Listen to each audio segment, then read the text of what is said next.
Hi, I'm your host, Michelle Poverman, a former anxious empath turned mostly grounded psychotherapist, intuitive guide, and energy healer, and this is Into the Work.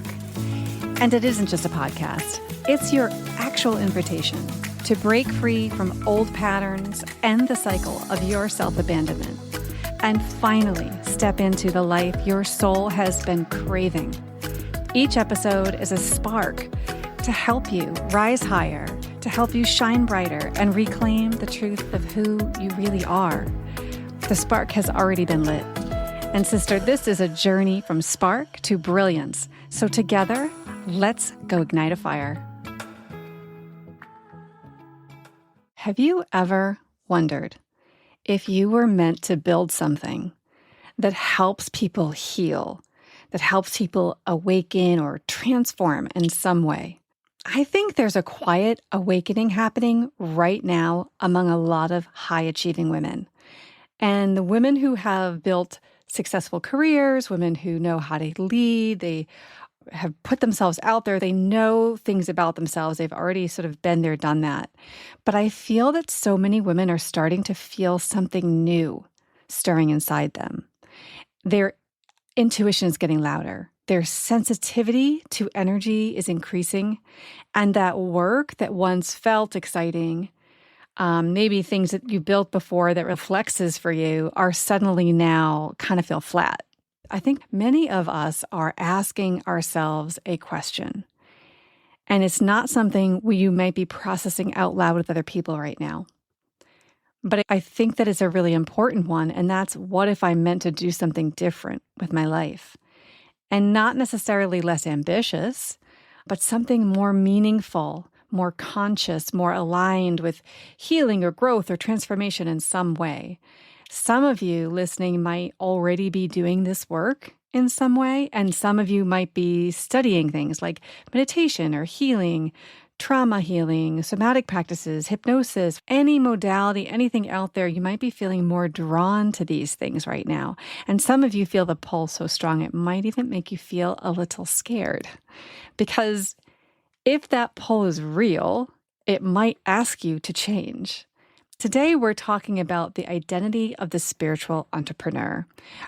I want to break down a little bit about what it means, how the awakening begins, and how to recognize if this path might be calling you, even if you haven't acted on it yet, okay? You don't have to be somebody who's built a business or created an identity as an entrepreneur or a business person.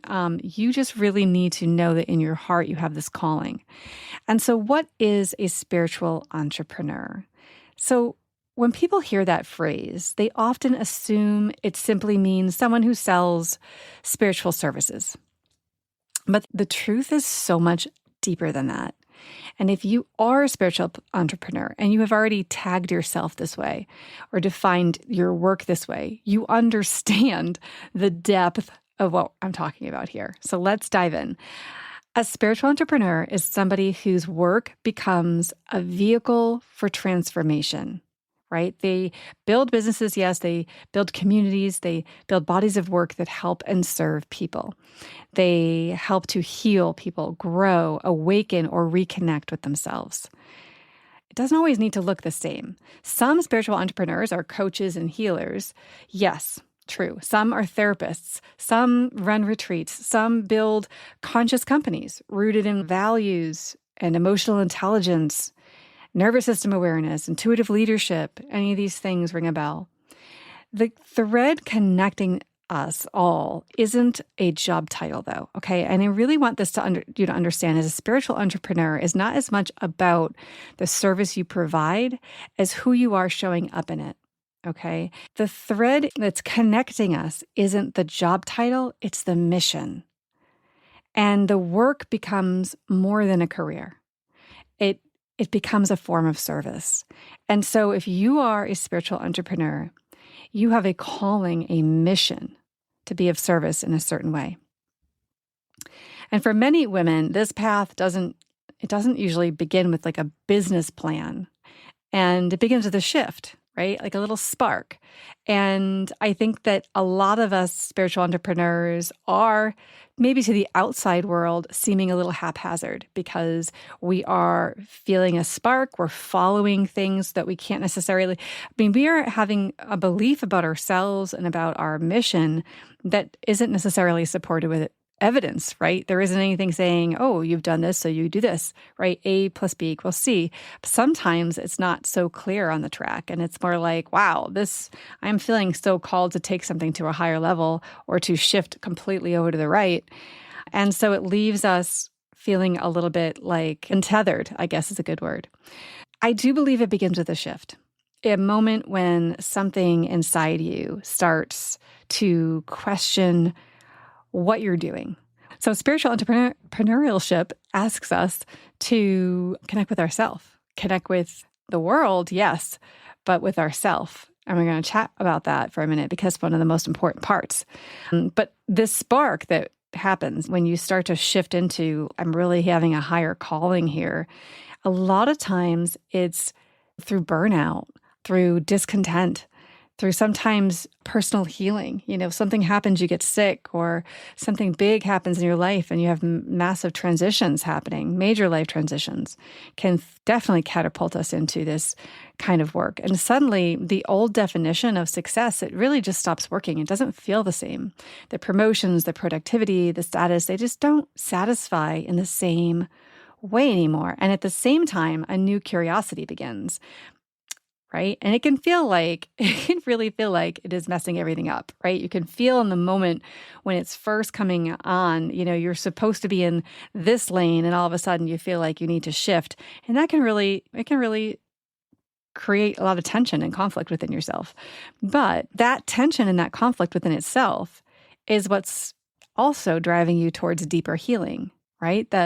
Maybe you're feeling more like you want to learn more about meditation, or you're doing trauma healing, or you're experiencing more energy work, you're doing things to kind of expand you and to shift energetically. You're being drawn towards how to heal yourself, and therefore, in the long run, you're healing other people. And so you begin noticing synchronicities even, right? Like you start to notice your intuition is getting a little stronger because the closer you step into your calling, the more aligned you are, the more lit up your chakras are, the more lit up your energy system is, the more open you become to deeper connection to yourself, but also to source and to energy. And so you begin noticing these things happening and it's kind of cool. You're like, okay, I really like this a lot. And you see patterns more. That's something that a lot of people will say is they see patterns in people and systems that you've never noticed before. You're like, look at that. I've never noticed that before. You start feeling something surprising, and it's like a desire. Something is like, there's a switch, like an on switch, that's starting to grow inside of you. And it can be a little frustrating when you're not ready to turn it on. However, it's often the beginning of the spiritual entrepreneur awakening.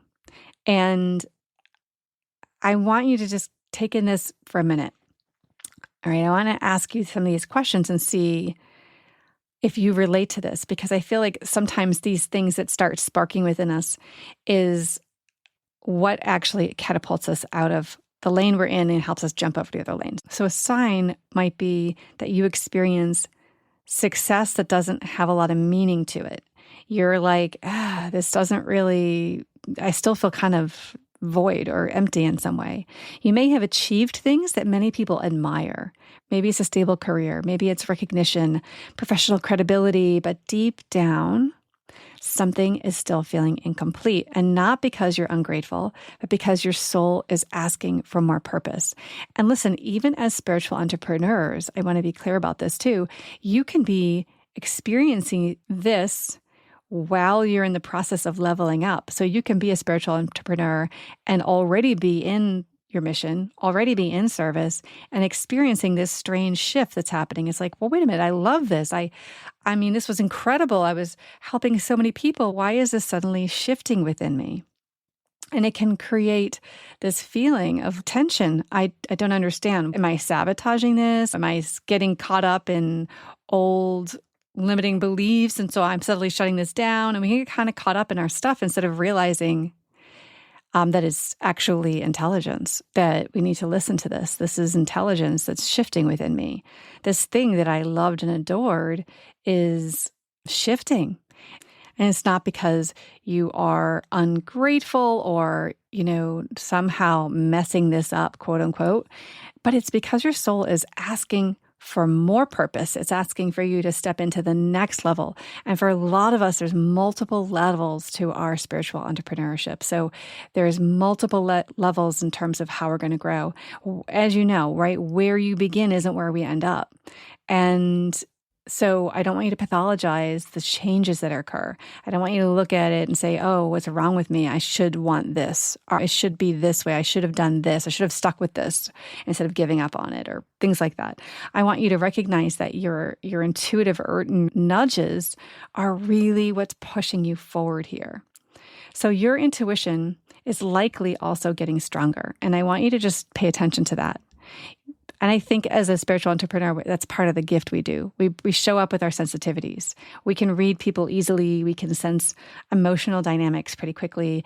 We can feel shifts in the room. We can receive strong, even internal guidance about decisions. But what once felt like sensitivity begins to reveal itself as a form of intelligence. And so how you might have operated as like, I'm too sensitive in this situation, you're really able to step into this idea and this knowing that it is a form of intelligence. And so when you are looking at, am I a spiritual entrepreneur? Typically, you're feeling deeply connected to wanting to make a difference. That's why a lot of us are drawn towards some type of healing work. And it doesn't mean that you can be a hairdresser and be a beautiful spiritual entrepreneur. It is, again, not about the job title. It is about how you show up in that, right?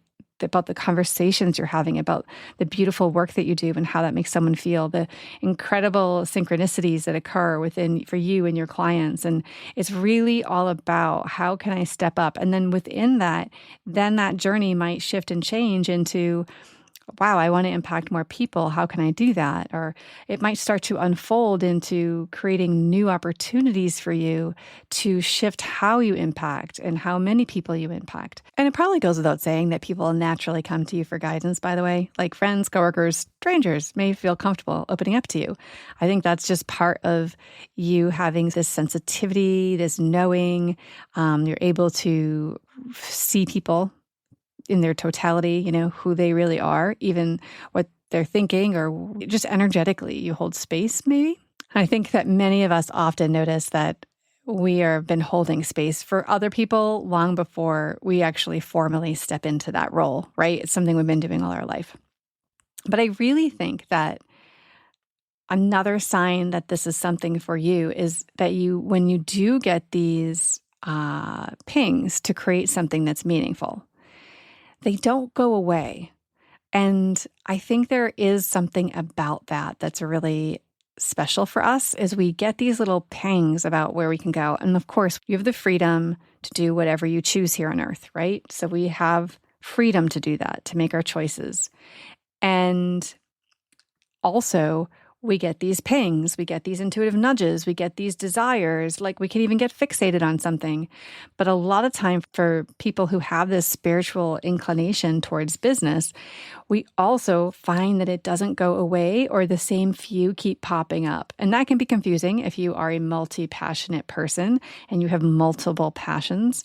You find yourself pinging in all the directions and you're like, I don't know what to do first.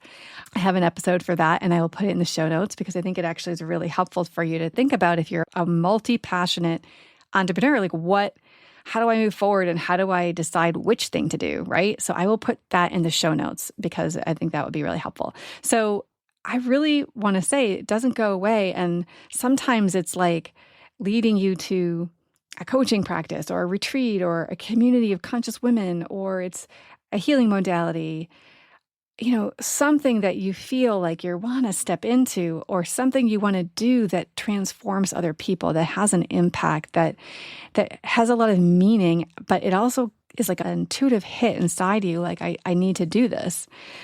And so even if you haven't acted on it yet, the idea does return. That's why we refer to it as a calling, right? That's how callings work.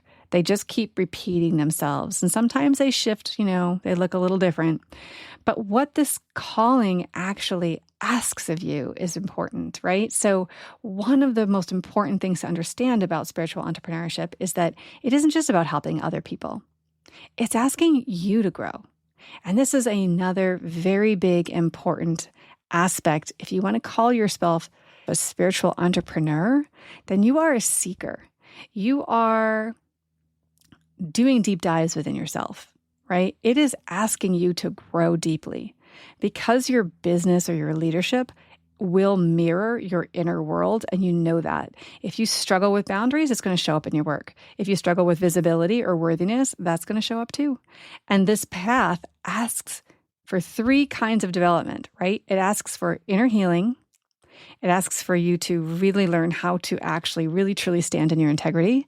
And it asks for ethical leadership and the courage to be visible in a way that may look so different from traditional success paths. It's not always easy. But for many women, it's also deeply fulfilling. But that courage to be visible in a way that may look different from traditional paths, that could look like a woman who spent years building credibility in a corporate or professional environment, suddenly feeling the call to talk about intuition, to bring in something, to teach this to other people, to actually try to educate people around them about emotional intelligence in these spaces.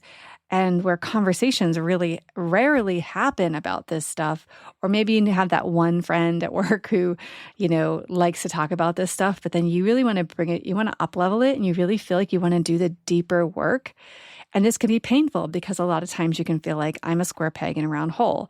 I want to do this deep work with everybody that I'm working with at this corporate office, right? I really want to, let's bring us down like 10 levels and really look at what we're doing here, even as a company.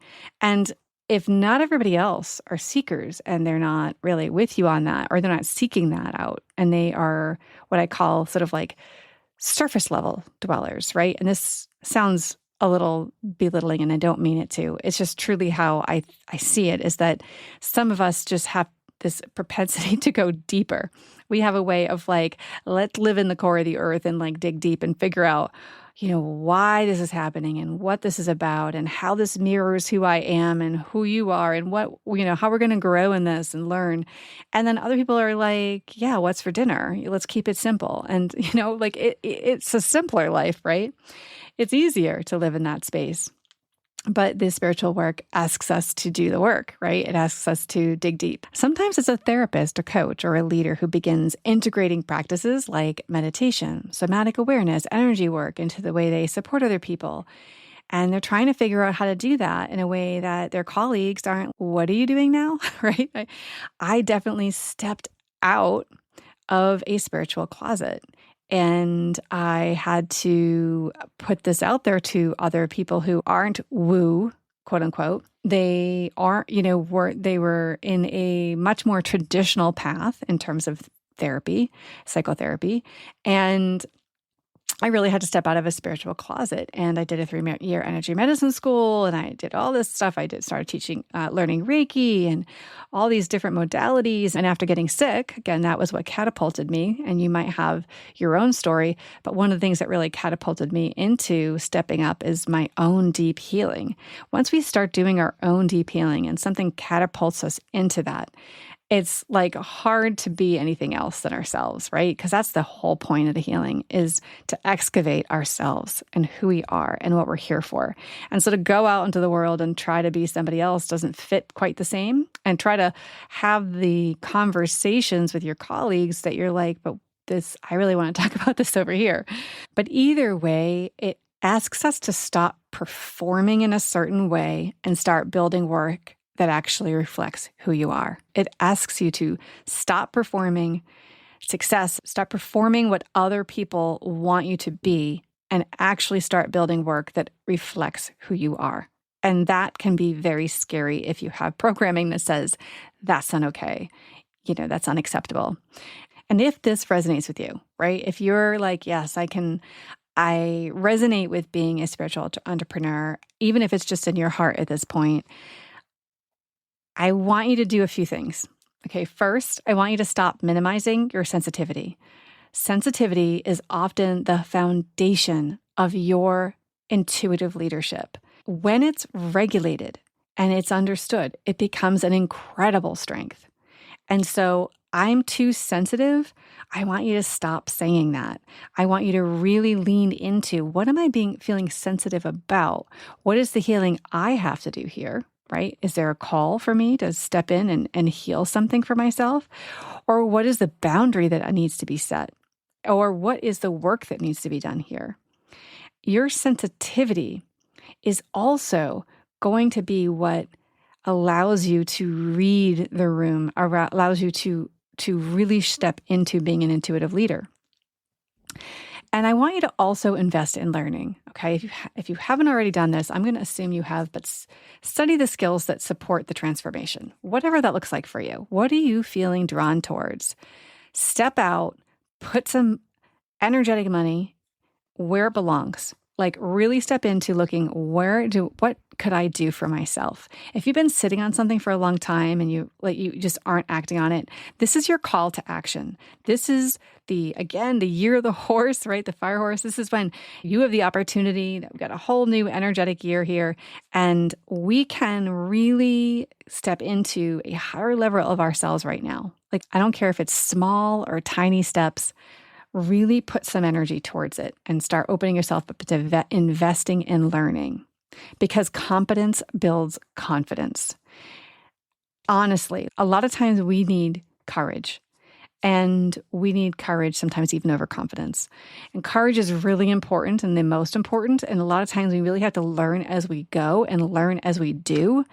And a lot of us can get caught up in I call it procrastinating learning, right? Like where we want to learn and research. But I also really have to say there is a space for learning. And so if you're being called, I want you to step in and say, I'm going to give myself permission to learn that. I'm going to give myself permission to dive deeper in this and find community, because we really need other women. Being around other women walking this path is such a huge difference. Isolation creates doubt.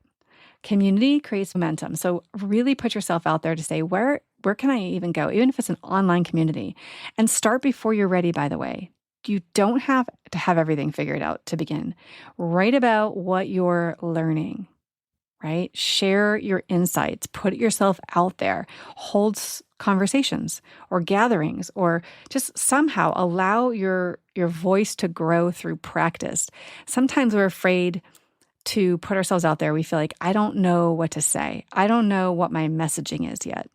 Well, sometimes we have to just throw spaghetti at the wall. Like we have to put stuff out there until all of a sudden we're like, oh, wait, this is my messaging. This is where it feels right. This is what is super aligned with who I am. And as you do this, and as you start to share your insights and you start to see a pattern growing within you of where you're feeling drawn, just let it evolve. Most meaningful work doesn't begin fully formed, okay, people? You are not the black belt of karate on the first day, even though I know you want that. I know I want that. I love stepping into something fully understanding and knowing it. It feels great. But this is not about feeling great. It's about having courage and putting yourself out there and trying. And so it grows as you grow. Allow yourself to experiment and explore, because that clarity often comes through action. So if this conversation resonates with you, I want to leave you with something to consider. The desire to build meaningful work that truly, really helps people grow, helps people heal, helps people awaken, right? Changes their life. It isn't random. Not everybody wakes up and has those thoughts and feelings, and they don't have that calling. That calling tends to appear in people who have the capacity to carry that calling, to put it out there, and to step into it and act in it. So if you've been quietly wondering whether you might be meant to do something different, something more conscious, something that helps people and really impacts people's lives, the question may not be, am I capable? Right? The real question might be, am I ready to trust what's calling me? Can I trust it? Can I trust myself? Because it's really just a calling. And if we could just allow ourselves, I have taught Reiki for many years, and I always teach people, and it's always like an aha moment for most people, to learn that you can just let go of the wheel, that you are just the vessel, that if you can just practice being a good vessel, then you can have everything, right? If you could just be a vessel and let it flow through you and let it come to you, then you're good, right? It's all the pressure we put ourselves trying to control something, trying to force something. But if you're a good vessel, then you can just let something flow through you. And I'm asking you to do that here. Are you ready to trust what's calling you? And if you're just being a good vessel and you're building the muscle of just being a good vessel, what would that look like? How would you show up? Even before I made this podcast episode, or before I do many things in my life, I just ask to be a good vessel. And so I want you to step into practicing that muscle of trusting yourself, your calling, your intuitive hits, the little nudges you get. So in the next episode next week, we're going to talk about one of the barriers that many women, I think, face when they recognize this path. I am calling it the spiritual closet of high-achieving women, and why so many powerful women hide their intuitive and spiritual gifts, and what it takes to fully step into that identity, because truly, that closet's getting kind of full. And as it's getting full, it's probably getting a little bit uncomfortable. When that closet gets full, it gets uncomfortable to stay where you're at and not make a change in any way. I guarantee you, even if you do nothing, somehow something is going to change, because truly it's hard to really start to feel the calling and feel the connection to it, to feel the work and to stay. It becomes more uncomfortable to stay in the closet than to get out of the closet, if that makes sense. And so I really want to dive in and help you guys kind of look at, even if you're a spiritual entrepreneur in the world, have stepped into your gifts, and you've been doing something in this realm for a while now, I bet you there's a closet you're still in. And I'd love to help you get out of it. So let's take a look at that next week. I'll look forward to talking to you then. Have a beautiful week. Bye for now. Thank you for joining me on Into the Work, Therapy for Empaths and Seekers. If this episode spoke to you, please follow the podcast and leave a review. It is the best way to spread this healing work to other women. Your presence here matters. Step into your power, heal your soul, and rise with women who are doing the same. Keep joining us every week, and together we can heal the world. If you're ready to dive deeper, grab your free Shadow Work Transformation Bundle in the show notes, and I will look forward to seeing you next week.